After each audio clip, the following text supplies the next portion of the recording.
Olá pessoal, bem-vindos a mais uma aula do nosso curso completo de SQL para iniciantes. Nessa aula aqui a gente vai falar um pouco sobre as IDEs. O que seriam as IDEs? As IDEs são ambientes de desenvolvimento integrado.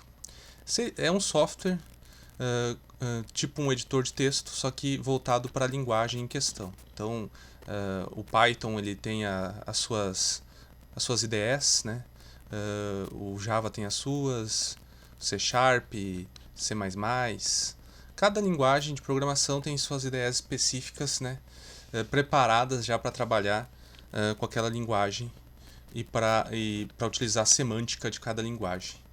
E a linguagem SQL também possui as suas IDEs e algumas específicas para cada SGBD, né? Cada software gerenciador de banco de dados. No caso do MySQL, temos algumas IDEs. Eu botei algumas aqui, tem outras, mas eu botei as que eu lembrei no momento. Talvez eu esteja fazendo alguma injustiça com outra ideia importante. Mas se vocês procurarem no Google, vocês vão encontrar todas as principais IDEs para o MySQL. Então botei ali o DataGrip da JetBrains, que ele não é específico para o MySQL, mas para qualquer linguagem, para qualquer software gerenciador que utilize o MySQL. Ele é uma boa ideia. Temos o MySQL Workbench, que é o padrão do MySQL, é o que nós vamos utilizar aqui no curso. Nós temos o PopSQL, o RaidSQL, entre outros. Então, a ideia nada mais é do que um software gráfico que permite a gente trabalhar no nosso banco de dados de uma forma mais produtiva do que no terminal. Mas tudo que a gente faz ali na IDE pode ser feito no terminal da mesma forma que acontece com outras linguagens, né? Então a IDE ela é feita para melhorar a nossa produtividade no trabalho. Aqui abri o terminal. Então no caso do Linux, do Ubuntu e dos variantes do Debian, a gente pode instalar direto do terminal ali o MySQL Workbench, usando o apt-get ali. E é bem simples de instalar, não tem muito segredo. No Windows também é a mesma coisa. Vocês podem utilizar aquele mesmo site que eu mencionei na aula anterior do Community Server. Lá vai ter o Workbench para baixar. Se vocês colocarem na pesquisa ali MySQL Workbench, já vai aparecer o link oficial também. Então é bem tranquilo, não tem muito segredo a instalação. Tem mais as questões de configuração que eu vou mostrar para vocês. Realizada a instalação e aberto pela primeira vez o software do Workbench, o que aparece para nós é essa tela aqui, com o MySQL Connections ali, uma conexão padrão, e ao lado ali os atalhos para as ferramentas, né, do Workbench. E o que a gente pode fazer primeiro é configurar, né, a nossa conexão do banco de dados. Então ali no menuzinho ali em cima nós temos o menu Database. Então vocês podem selecionar ali o Connect to Database e vai aparecer ali as opções de configuração do nosso banco de dados. Então vai estar ali localhost, o usuário host, e ali em password vocês vão clicar ali e vão setar a senha que a gente configurou ali para o nosso banco de dados e dar um OK. Em alguns casos pode acontecer um erro de conexão, então eu vou mostrar para vocês como que a gente pode sanar isso. E ali na última opção abaixo nós temos o Default Schema, que é onde eu posso configurar, né? Se eu tiver vários bancos de dados, eu posso botar qual é o meu banco padrão ali. E caso vocês tenham algum problema ali na hora de conectar o banco de dados, a gente abre o terminal seja do Windows ou do Linux, e vai ali no comandinho MySQL -u espaço root -p, entra a senha e vamos digitar um comando aqui para a gente alterar a nossa senha de root, caso tenha dado algum problema para vocês. Então ali no terminal do MySQL, a gente vai digitar aqui alter user aspas root arroba aspas localhost espaço identify with MySQL native password by, daí entre aspas vocês vão colocar a senha que vocês querem para o usuário root de vocês ali.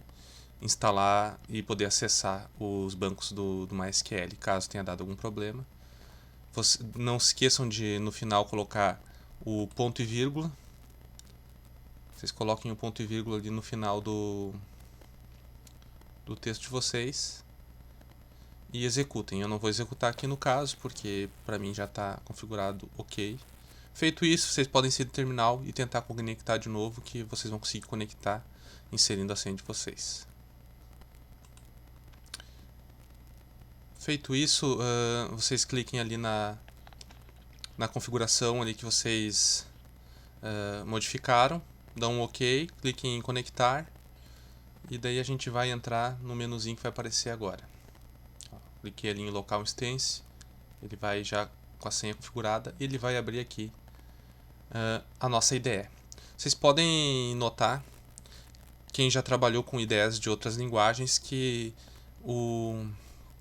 o padrão é o mesmo, né? Ele vai ter ali onde eu posso digitar os meus códigos, eu posso criar abas para digitar meus códigos, posso salvar essas abas em arquivos com os meus códigos SQL. Então eu posso realizar vários tipos de consulta, de inserções, vários tipos de métodos para eu trabalhar com o meu banco, salvar isso em arquivos e poder utilizar na minha IDE. Vai ter ali embaixo a saída dos dados, então eu posso digitar ali uma consulta SQL, executar e vai me aparecer os resultados embaixo. Então, o funcionamento da IDE ele é muito parecido com as de outras IDEs de outras linguagens, não vai ter muita diferença. Então, dando uma palhinha aqui antes da gente seguir para as próximas aulas, o que eu vou fazer?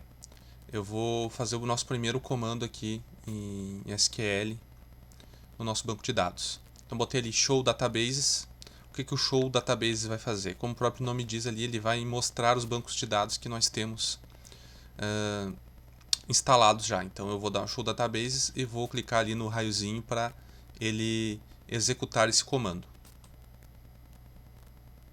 Cliquei ali no raiozinho e abaixo ali ele está mostrando ali para nós os bancos de dados que eu já tenho configurado. Então ele tem os bancos de dados que são padrão, que ele já, quando eu instalo o MySQL, ele já deixa instalado. E tem os que eu criei aqui, o teste e teste Ubuntu. Então ele tem dois bancos de dados que eu criei já instalados ali no MySQL e eu estou conseguindo visualizar aqui no meu banco de dados. Ao fechar a consulta ali, ele já mostra ao lado os bancos de dados que nós temos.